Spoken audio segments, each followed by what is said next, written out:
চন্দ্রমল্লিকা আমরা তো পিঞ্চিং টিঞ্চিং করে এত এত সব আগা বেরিয়ে গেছে, আর খুব এই যে ওজন হয়ে গেছে খুব বেশি। এটা পুরো ওয়েটটা নিতে পারে না। তারপর একটু হাওয়া হলে বা একটু ওপরে একটু বাড়তি জল পড়ে গেলে ভেঙে যায় ডাল। তো সেই জন্য চন্দ্রমল্লিকার এখন এই কলি আসা অবস্থায় আমি যেমন এগুলোকে আগে করে ফেলছি, এটা একটু দেরি হয়ে গেছে। তো আগে করলে পরে ভালো হয় আর কি। যখন নাকি মাথাগুলো সব ছড়িয়ে যেতে থাকে তখন করে দিলে ভালো হয়। আমি একটু আমার দেরি হয়েছে, কিন্তু কিছু কিছু করে ফেলছি। এই লাইনটা পুরোটা করা, ওপরেরগুলো করা হয়নি। ওইগুলো একটা দুটো করেছি, আর বাকিগুলো দেরি দেরি বলছি, বাকিগুলো রয়ে গেছে, করতে লাগবে, নইলে তো ডাল ভেঙে যাবে আর ফুলের ভারে কাত হয়ে যায়। তো এই জন্য এইগুলোকে সাপোর্ট দিতে লাগে। সাপোর্টটা এমনি এমনি যে অর্ডিনারিভাবে আমি একটা কাঠি গুঁজে দিলাম তাতে কিন্তু কি হয়, এই যে আমি দিয়েছি, ঘুরিয়ে রশি দিয়ে বেঁধে দিয়েছি, এরকম ঘুরিয়ে কাঠি, একটা কাঠি দিইনি, এখানে তিনটে বা চারটা কাঠি দিলে পরে তবে ভালো হয়। চারটা দিলে সবচাইতে ভালো, না হলে পরে তিনটে দিলেও ভালোই হয়।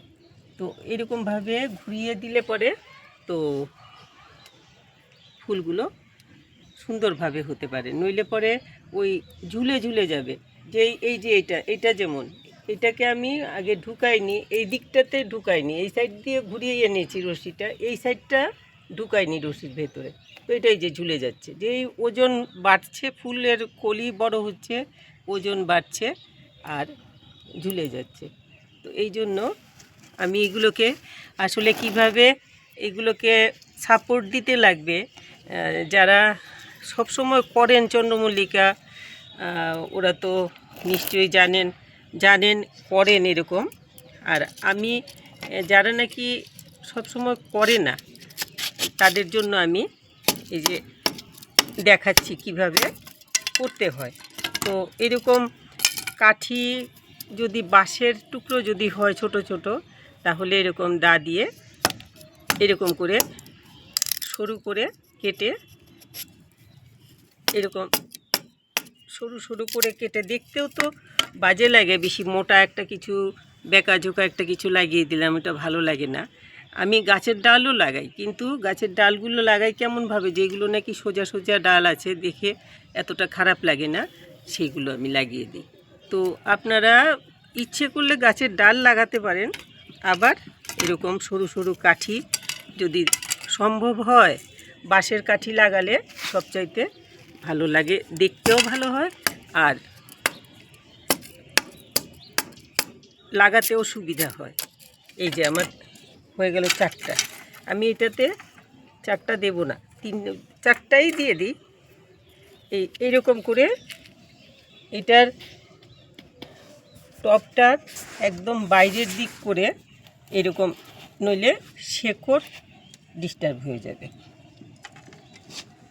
শেকড়ে যাতে চোট না লাগে, কিছু তো লাগেই। এইখানে একটা দেব, একটু ঝুলে গেছে এই দিকটা, আর তিনটে দিলেই হবে। এটার এইখানে একটা দেব, এই তিনটে আমি দিলাম।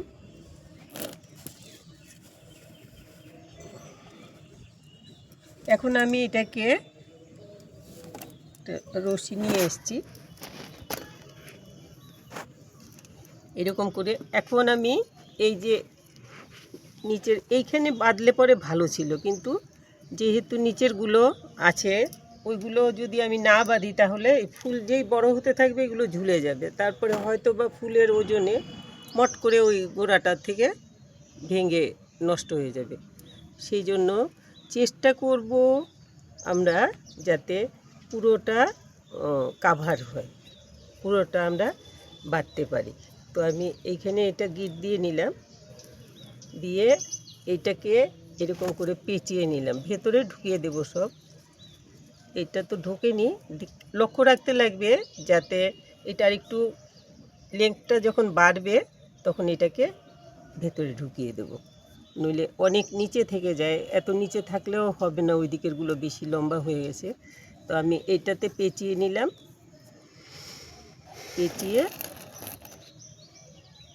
এটা এই দিক থেকে না, এই দিক থেকে পেঁচালে ভালো হবে। 4টা দিলে সবচেয়ে ভালো হয়। আমি এই গাছটা তেমন একটা শেপটা হয়নি, এই জন্য আমি 4টা দিলাম না, এইরকম করে দিয়ে দেব।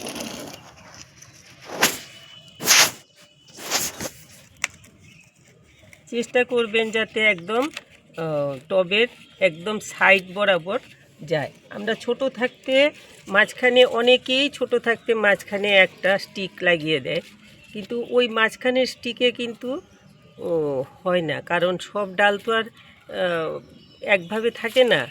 এই যেমন এটা ছড়িয়ে যাচ্ছে, তো এটাকে আমার করতে লাগবে যাতে ঝুলে কলিগুলো আসলে পরে, এই যে কলি আসছে মাত্র তাতেই এটা ঝুলে যাচ্ছে একদম। এখন আমি এরকম করে এখন আমি এটাকে বেঁধে দেব।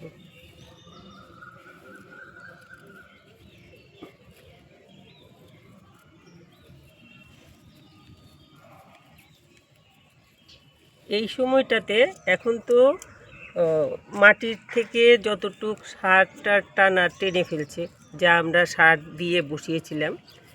আর এখন দিতে লাগবে সর্ষের খোল ভিজানো জল, হালকা করে সর্ষের খোল ভিজানো জল। এখন আর যে এই দিকের আগাগুলো লম্বা হয়ে গেছে এগুলোকে পিঞ্চিং করে দেই, তা করবেন না। কিন্তু যে আমরা অনেক সময় একটা দুটো কলি আসলেও পিঞ্চিং করে দিই, কিন্তু এই সময়টাতে পিঞ্চিং করা এখন আর করা যাবে না। এখন যা হয়েছে, এটা বেঁকা হয়েছে, এই দিকটা আপ ডাউন হয়েছে, মানে আলোটা ঠিক মতো পায়নি। ওই সাইডটাতে ছিল, এক সাইডে আলো পেয়েছে, তো ওই জন্য এটা এক সাইডে বড় হয়েছে, এক সাইডে ছোট হয়েছে। যে দিকটাতে আলো কম থাকে সেদিকটাতে এগুলো লম্বা হয়ে যায় বেশি। তো আমি এই করে বেঁধে দিলাম যাতে গাছটার এর বাইরে যেতে না পারে। এখন এইখান থেকে ছড়াবে, আর যদি লম্বা হয় তখন আমি এই রশিটা খুলে আরেকটু ওপরে দিয়ে দেব। এইগুলো তো এইখানে বাঁধলে ঠিক আছে, অসুবিধা নেই, কিন্তু এইগুলোর জন্য আমি নিচে রাখলাম যাতে এগুলো উঠে যায়, বেরিয়ে যায়, এইটার ওপরে উঠে যায়। তো এরকম করে বেঁধে দেবেন। এই যে এইটাকে আমি বেঁধেছিলাম, এই যে এরকম করে বেঁধে দিয়েছি, তাতে এটা কিন্তু ঠিকঠাক আছে। এখন এগুলোতে আমার 1 নম্বর হলো দিতে হবে, এখন একটুখানি স্প্রে করতে লাগবে। কেন, এই যে ফুল এসছে, ফুল হচ্ছে, এখন কিন্তু খুব মিলিবাগ বা আরও কী আসে না, এগুলো সবুজ সবুজ ছোটো ছোটো পোকা টোকা হয়, ওই সমস্ত পোকাগুলোতে খুব অ্যাটাক করে চন্দ্রমল্লিকাকে। যদি বেশি রোদে রাখেন তাহলে পরে কিন্তু পোকা কম হবে। আমার যেগুলো খুব রোদে আছে, একটা পোকাও নেই, এগুলোতে ওষুধের প্রয়োজন পড়ে না, তবুও আমি ভেবেছি একবার স্প্রে করে দেবো। আমি কি এই গাছগুলোতে লাগানোর পরের থেকে এখন পর্যন্ত একবারও স্প্রে করিনি, কিন্তু কোনো পোকা হয়নি, তবু স্প্রে করে দেব যাতে না হয়নি। হতে তো বেশি সময় লাগে না, একবার যদি শুরু হয়ে যায় তাহলে কিন্তু হতেই থাকে, তখন ছাড়ানো মুশকিল হয়ে যায়। তো এই জন্য স্প্রে করে দেব। আর কি হয়েছে, পোকা পোকা হলে এরকম টিপিস না, এখানে তো পলি আছে না, ওই তো এইখানে হয়ে গেছে কিছু পোকা, এই যে খুব মিনিমাম, এটা ওই যে সাইডে ছিল এই জন্য হয়েছে। হ্যাঁ হ্যাঁ, ছায়াতে ছিল, ছায়াতে থাকলেই পোকা হবে। আর পুরো রোদ লাগে যদি, তাহলে এরকম সমান গাছ হবে। এই যে সমান হয়েছে, এগুলো সব সমান সমান হয়েছে, একদিক লম্বা একদিক বেটে এরকম হয় না। গাছ কি করে, সূর্যের আলো কোন দিকে আছে সেই দিকটা লক্ষ্য করে গাছ কিন্তু এগোতে থাকে, তো ওই জন্যই গাছ লম্বা হয়ে যায়, যে দিকটাতে সূর্যের আলো আছে সেদিকে এগিয়ে যায়। তো এই জন্য আপনারা এখন একবার স্প্রে করে দিন। ওই যে নিম পাতা, হলুদ আর কর্পূর দিয়ে তৈরি যে কীটনাশক ওইটা স্প্রে করুন। যাদের কাছে এটা নেই ওরা নিম তেল যেটা আছে সেটা জলে মিশিয়ে হালকা করে স্প্রে করে দিন, তাহলে পরে গাছে পোকার উপদ্রব হবে না। পোকা ওইটা এই যে নিম তেলটা ইচ্ছে করলে 10% জলে মিশিয়ে দিয়ে দিতে পারেন স্প্রে করে, তাহলে পরে কাজ হয়ে যাবে। আর আমার যেটা নিমের ওষুধ যেটা আমি বলি, নিম হলুদের ওষুধ যেটা সেদ্ধ করা ওষুধ, যে ওই ওষুধটা ওই রকম 10%, ওইটা 20% দিলেও কোনো প্রবলেম নেই, ওইটাতে গাছের কোনো ক্ষতি করবে না, পোকা ঠিকই যাবে। আর কোনো রকম যে এমনি সার, গোবর সার বা অন্য কিছু আপনারা যারা রাসায়নিক সার ইউজ করেন ওইসব, এখন এইগুলো কিচ্ছু দেওয়ার দরকার নেই, দিলে পরে কিন্তু মনে হয় ভালো হবে না, ফুল ভালো হয় না তখন। এখন শুধুমাত্র গাছের গ্রোথ হতে থাকবে বেশি। এখন শুধুমাত্র একটুখানি ওই যে সর্ষের খোলের জলটা দেবে, তাতে গাছের খুব ফুলগুলো ভালো হবে। আর একটু কত ধরনের পোকা হয়, এই যে এক্ষুনি এটা ওরে মতো পোকা, এই যে এই উড়ে চলে গেল। তো এইসব এইরকম টুকটাক একটা দুটো আসবেই, পোকা তো ফুলে আসবেই।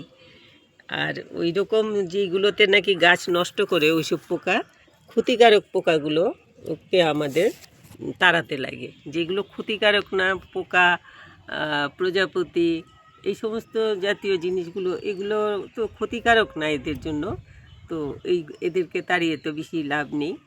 আমরা যেগুলো ক্ষতিকারক পোকা, গাছের রস খেয়ে ফেলে, গাছের ফুল নষ্ট করে ফেলে, কলি নষ্ট করে ফেলে, ওইগুলোকে আমাদের ইয়ে করতে লাগবে। তো আমি এরকম দেখালাম, তো আপনারা এইরকমভাবে গাছগুলোকে বেঁধে দিন, বেঁধে দিলে পরে গাছগুলো নষ্ট হবে না। নইলে এত কষ্ট করে তৈরি করা গাছ, এখন ফুলের কলি শুদ্ধ যদি একটা ডাল ভেঙে পড়ে তাতেই মনটা খারাপ হয়ে যায়। তো এই যে শুধু চন্দ্রমল্লিকা তা না, পিটুনিয়াতেও দিতে লাগে। তো পিটুনিয়াটা আমি পরে আরেকটা ভিডিও করে দেখাবো, পিটুনিয়াতেও দিতে লাগবে।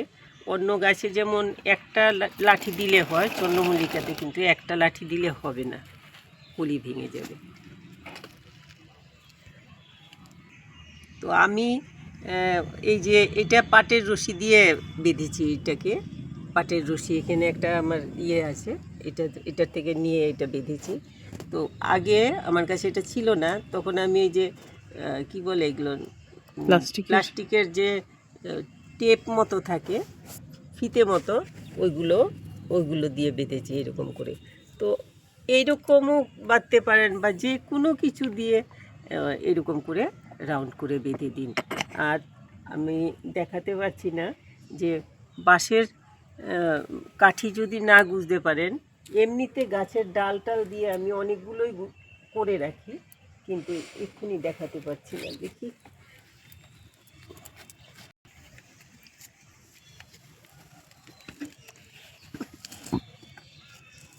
এই যে একটা গাছ, এটা আমি আসলে তখন ছোট ছিল গাছটা, আর আমার কাছে বাঁশের টুকরো ছিল না কিছু, তো আমি এটা বোধহয় পদ্ম গাছের ডাল, বোধহয় এইটা দিয়ে, শিউলি গাছের ডাল, শিউলি গাছের ডাল, পদ্ম ফুলের ডাল মনে হয়, যাই হোক একটা ফুল গাছের ডাল সোজা মতো, এটা দিয়ে এরকম টানা দিয়ে বেঁধে রেখেছি।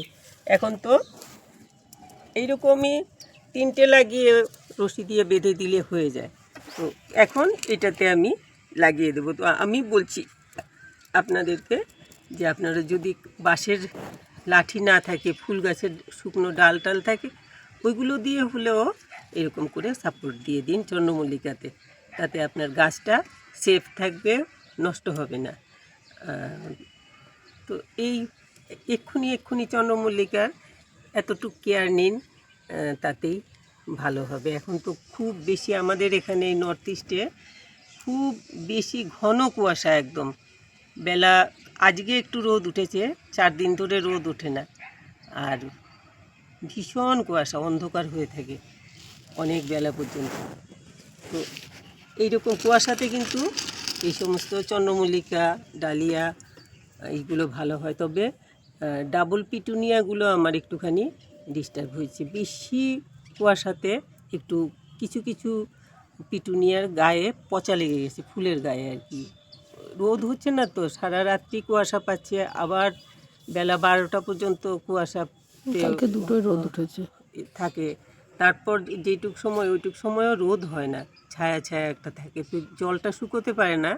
আর ফুলগুলো বেশি নরম তো, তো ওই জন্য কিছু কিছু ফুল আমার পচে গেছে বেশি কুয়াশাতে। কিন্তু চন্দ্রমল্লিকা খুব ভালো হয়েছে। তো এই দেখালাম আপনাদেরকে, আপনারাও সব চন্দ্রমল্লিকাতে এইভাবে সাপোর্ট দিয়ে দিন। তো এইটুকুই বলার ছিল আজকে। আপনারা এইভাবে করলে পরে আপনাদের গাছ সেফ থাকবে, ফুলগুলো অনেক ভালোভাবে হতে পারবে। আমি এটাকে পরে আরেকটু তুলে দেব, এদিকের ডালগুলো আরেকটু উঠে গেলে এই ডালগুলো। সবাই খুব ভালো থাকবেন, একটু লাইক শেয়ার করবেন, ভালো লাগলে কমেন্ট করবেন। আর যদি কেউ সাবস্ক্রাইব না করে থাকেন একটু সাবস্ক্রাইব করে নেবেন। খুব ভালো থাকবেন সবাই। আপনাদের বাগানে কেমন ফুল টুল হলো কমেন্ট করে ওইগুলো জানাবেন।